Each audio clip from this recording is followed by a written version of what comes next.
Men would leave their wives and children at home and come to Kaima's house every morning to help her to fetch water and set the firewood. She never allowed anyone to touch her cooking items without her permission. But this morning, she did not hide anything. She wanted all the villagers to know her secrets. Part 12 of Kaima Jollof rice. Women in the village bought and ate Kaima's Jollof rice because they wanted to be as curvy and beautiful as she was. Of course, the people of Ekimotu wondered where Kaima came from, but no one could gather enough courage to ask her. Rumors went around the village. They were saying that Kaima was a goddess who fell from the sky. The great king, who no ordinary villager could set their eyes on, demanded to see Kaima. He wanted to be sure if she was as beautiful as the village chief priest had said. The king had only one son, who ran away to the city many years ago. When he was 9 years old, nobody knew if he was still alive or dead. So because of this, the king had been longing for a male heir to his throne. But all his 17 wives and 46 concubines only gave him daughters. Kaima accepted the king's invitation and cooked a big pot of jollof rice that she shared to everyone living in the palace. Even the chief priest ate her jollof rice. One day, the old woman who had raised Kaima passed away peacefully.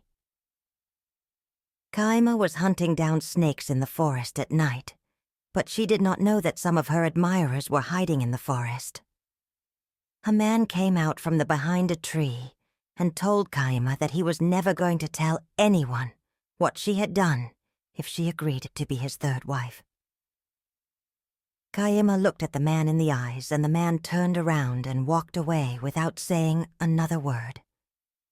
A woman came out from behind her and begged Kaima to marry her son, who had decided to starve himself until Kaima, who he loved, accepts to be with him.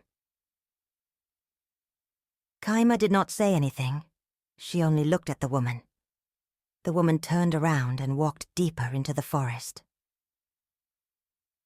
After the woman had walked away, Kaima butchered the head and entire body of an anaconda. Another of Kaima's admirers, who was hiding behind some bushes, saw how Kaima butchered the big snake. He ran out of the forest to inform the chief priest of what had happened. The chief priest did not believe him. Instead, he thought that the man had lost his sense. He ordered the boys in his house to tie the man and keep him behind the shrine. The chief priest left his house that morning to Kaima's kitchen, where he would join other men who were assisting her. Usually, men would leave their wives and children at home and come to Kaima's house every morning to help her to fetch water and set the firewood. She never allowed anyone to touch her cooking items without her permission. But this morning, she did not hide anything. She wanted all the villagers to know her secrets. As the men were helping her, she revealed the big basin of butchered snake meat. She drained out the blood in a bucket and poured it inside the cooking pot. The village men abandoned everything and ran away from her kitchen.